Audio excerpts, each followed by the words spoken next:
Howdy, gang, and welcome once again to the Duct Tape Studios. I'm Jeff McAleer, your host here at the Gaming Gang channel. Thanks for joining me once again. Old School October rocks on, as today I'll be sharing my review of the Vorpal Almanac for Old School Essentials from Exalted Funeral. This is written by Levi Combs with artwork provided by Sally Cantorino, and I apologize if I've somehow mispronounced either of those names. This 52-page hardcover with PDF is available now, carries an MSRP of $30. All that said, let's swing on over to the other camera because here I've got the Vorpal Almanac. Couple of things to mention before we get stuck in. First of all, my friends over at Exalted Funeral were kind enough to provide me with this review copy. But neither I nor anyone else affiliated with the Gaming Gang has received any other sort of compensation for me to share this review with you. These days, it's important you know that. We're also not going to look at each and every page of the book, but I do want to give you a really good feel for what you're going to find inside the Vorpal Almanac. All right, let's peek inside. First thing we'll do is take a look at the credits page because there are a few people who work very hard to bring this to life. Let's make sure we give credit where credit is due. Now, as I mentioned, this is designed for Old School Essentials, and it contains 22 magic swords. And these magic swords have a whole lot more going for them than just simply being, oh, it's a +1 long sword, +2 short sword. And I got to be honest, there isn't a clunker in the bunch of 22. Every single one of these swords, very interesting. I love the presentation for these. And what we'll see is each one of these weapons receives a 2-page spread. So we get some artwork and we get information about each of the swords. I really like the fact that since this is designed for Old School Essentials, it also means in reality, you can utilize these swords with any retro clone out there. If it's built on old D&D, Basic Expert, Advanced Dungeons and Dragons, really doesn't matter. They are going to work with all of those. And the reality is, it'll even work with 5e and 5.5 Dungeons and Dragons, in my opinion. So we have pretty much an equal mix of swords that are attuned to law and those which are affiliated with chaos. And then we also have swords that have no affiliation. So I don't want to say they're neutral. They just don't have any sort of adherence to an alignment. So we'll have those swords which are kind of skewed towards good characters, others which are skewed towards evil characters. And they all have a lot of interesting information packed into just a pretty short entry. So, of course, we're going to get the information about what are the powers of the sword. Some of these are sentient, a good many of them are not. We'll also get information about the history of the sword, what famous hero or villain was known to wield these weapons. And I really love the fact that we do have these chunks of background about these swords because the reality is in fantasy role-playing games, at least in my opinion, players become far more attached to various magical weapons when those weapons actually have some sort of a story and they have some sort of ability that isn't just, oh, it's +1 to hit and +1 to damage. You know, think of Excalibur and Arthur, or Jon Snow and Longclaw, Elric and Stormbringer. Of course, I would mention Fafhrd and Grey Mouser because they always named their weapons, but they were never the same weapons. They would lose them all the time and just find a new dagger and say, oh, okay, this is called Cat's Claw or what have you. But all throughout, really do like the artwork.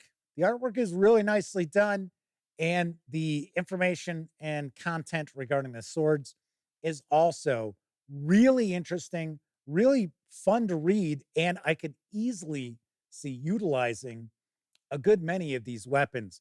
Reality is, I would probably, if I were running, say, old school essentials and using this book, I would want to be able to utilize more than just one of these, right? Because, clerics, they can only use warhammers, things like that. So I might steal, or I guess I should say, crib the information about swords here and there and then apply them to other weapons because I think that would be pretty cool. Should point out, though, that I am surprised that this is not an A5 size book. I know fans of old school essentials out there will probably complain a little bit that this isn't A5.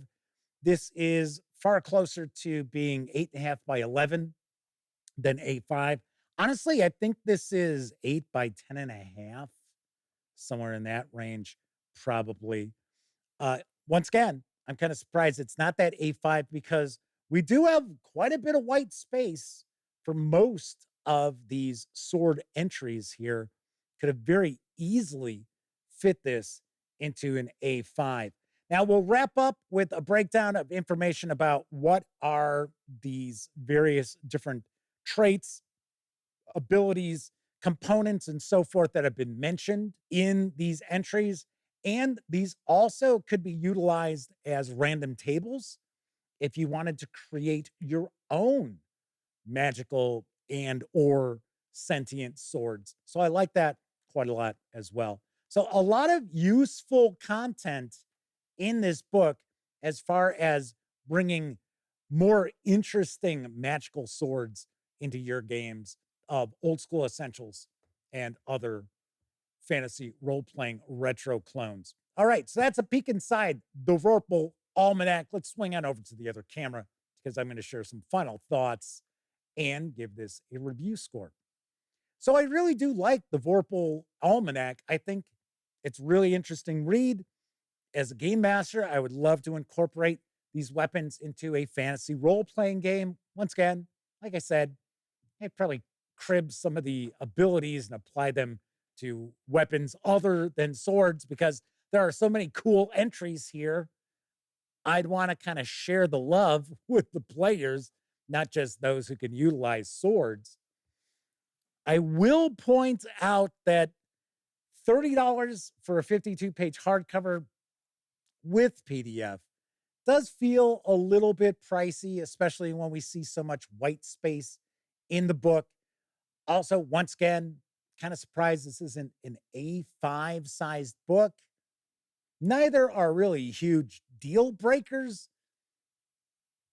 but I am sort of surprised, to be honest. But I do like the Vorpal Almanac. I think there's a lot of cool stuff inside. So, on a scale of 0 to 10, I give the Vorpal Almanac a 7 out of 10. I like it. I recommend it. Got some quibbles, could be smaller so it fits in with all the other OSE releases out there. And I think it's a little pricey, but still, definitely like it. And I would certainly recommend it for those of you out there running retro clones or old school essentials. All right, that is it for this time out. If you like the video, by all means, please give it a quick thumbs up. Subscribe to the Gaming Gang channel if you haven't already. And if you do subscribe, don't forget, ring that bell because it'll not only let you know when I share videos such as this review, it'll also inform you when my live stream, the Gaming Gang Dispatch, airs Tuesday, Wednesday, and Thursday evenings right here on YouTube at 7 p.m. Central. Of course, when you're not watching videos on the channel, be sure to visit gaminggang.com for the latest in tabletop gaming news, reviews, and a whole lot more you are not going to find on YouTube. You know the drill. Get your geek on at thegaminggang.com. Old School October will continue. Once again, I'm Jeff McAleer. Thank you very much for watching. Until I see you next time, I certainly hope all of you get to enjoy plenty of great gaming with your gang.